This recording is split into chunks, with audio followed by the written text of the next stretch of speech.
السلام علیکم ورحمۃ اللہ وبرکاتہ۔ سورہ حشر کی آخری آیات پڑھنے کی فضیلت۔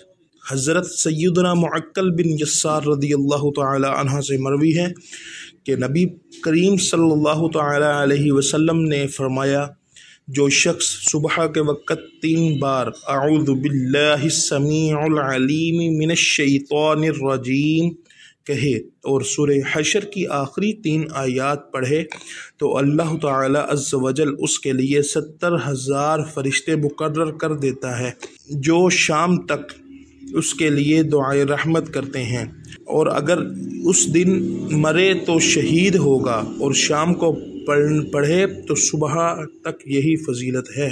سورہ حشر کی آخری 3 آیات۔